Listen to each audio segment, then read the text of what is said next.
नमस्कार, स्वागत है आप सभी का। आज की वीडियो में हम आधुनिक भारतीय इतिहास के अंतर्गत दिए गए इंपॉर्टेंट टॉपिक रॉलेट एक्ट एवं जलियांवाला बाग हत्याकांड।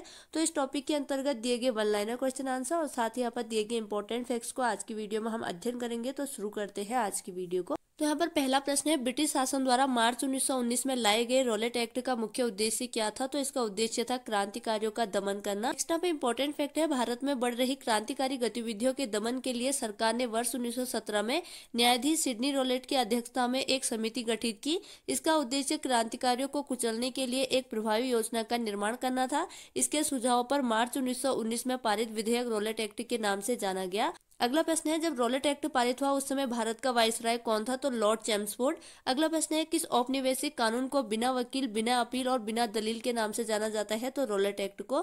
अगला प्रश्न है, रॉलेट एक्ट के विरोध में किसके द्वारा देशव्यापी सत्याग्रह चलाने का निर्णय लिया गया? तो महात्मा गांधी के द्वारा।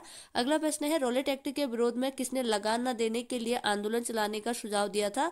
तो स्वामी श्रद्धानंद ने। अगला प्रश्न है, the anarchical and revolutionary crime act 1919 को सामान्य बोलचाल में क्या कहा जाता था? तो रॉलेट एक्ट। अगला प्रश्न है, जलियांवाला बाग नरसंहार से पहले कौन सी महत्वपूर्ण घटना घटी थी? तो रॉलेट एक्ट का पारित होना।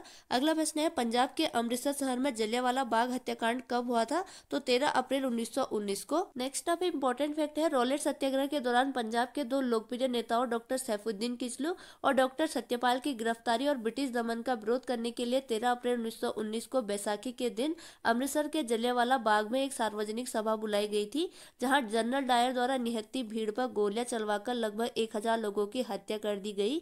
इस घटना को जलियांवाला बाग हत्याकांड के नाम से जाना जाता है। अगला प्रश्न है, जलियांवाला बाग हत्याकांड के बाद किस विख्यात व्यक्ति ने ब्रिटिश सरकार द्वारा प्रदान की गई नाइट की उपाधि को वापस लौटा दिया था? तो रविंद्रनाथ टैगोर ने। अगला प्रश्न है, जलियांवाला बाग हत्याकांड के विरोध में वायसराय की कार्यकारिणी परिषद की सदस्यता से किसने इस्तीफा दे दिया? तो के शंकरन नायर ने। अगला प्रश्न है, जलियांवाला बाग हत्याकांड की जांच हेतु ब्रिटिश सरकार द्वारा किस कमेटी का गठन किया गया था? तो हंटर कमेटी। अगला प्रश्न है, जलियांवाला बाग हत्याकांड के लिए जिम्मेदार जनरल डायर को किसने लंदन में मार डाला था? तो उधम सिंह ने। नेक्स्ट हमें इंपॉर्टेंट फैक्ट है, कांग्रेस ने जलियांवाला बाग हत्याकांड की जांच हेतु मदन मोहन मालवीय की अध्यक्षता में एक समिति गठित की।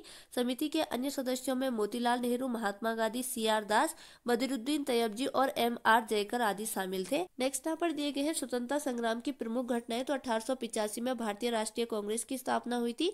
1905 में बंगाल विभाजन के फलस्वरूप आरंभ हुए स्वदेशी आंदोलन का भारत के विभिन्न क्षेत्रों में प्रसार हुआ था। 1906 में मुस्लिम लीग की स्थापना हुई थी। 1909 में इंडियन काउंसिल एक्ट पारित हुआ था। 1912 में बंगाल विभाजन रद्द हुआ था व राजधानी दिल्ली स्थानांतरित हुई थी। 1909 में गवर्नमेंट ऑफ इंडिया एक्ट पारित हुआ था, जिसके फलस्वरूप प्रथम विधानमंडल निर्वाचित हुआ। अगला है 1929 में भारतीय राष्ट्रीय कांग्रेस द्वारा स्वराज या पूर्ण स्वतंत्रता का आह्वान किया गया। 1935 में गवर्नमेंट ऑफ इंडिया एक्ट द्वारा विधानमंडल की शक्तियों में विस्तार किया गया और निर्वाचन क्षेत्रों में वृद्धि की गई। 1940 में मुस्लिम लीग द्वारा पाकिस्तान के निर्माण का आह्वान किया गया। 1942 व 1946 में भारतीय स्वतंत्रता के लिए समझौते की शर्तों को तय करने में कैबिनेट मिशन असफल रहा और 1947 में स्वतंत्रता प्राप्ति और भारत का विभाजन हुआ, पाकिस्तान की स्वतंत्रता। नेक्स्ट यहाँ पर दिया गया है, जो ब्रिटिश सरकार ने जलियांवाला बाग हत्याकांड की जांच के लिए हंटर कमीशन का गठन किया था। तो हंटर कमीशन की रिपोर्ट को महात्मा गांधी ने पन्ने दर पन्ने निर्लज्ज सरकारी लीपापोती की संज्ञा दी थी। तो ये थी आज की वीडियो, जिसके अंतर्गत आज के वीडियो में हमने आधुनिक भारतीय इतिहास के अंतर्गत दिए गए इंपॉर्टेंट टॉपिक रॉलेट एक्ट और जलियांवाला बाग हत्याकांड। तो इस टॉपिक के अंतर्गत दिए गए वन लाइनर क्वेश्चन आंसर और साथ ही यहाँ पर दिए गए इंपॉर्टेंट फैक्ट्स को आज की वीडियो में हमने अध्ययन किया। अगर वीडियो आपकी स्टडी में हेल्पफुल हुई है तो प्लीज चैनल को लाइक, शेयर और सब्सक्राइब जरूर कीजिएगा। इसी के साथ आज की वीडियो ओवर होती है। Thanks for watching.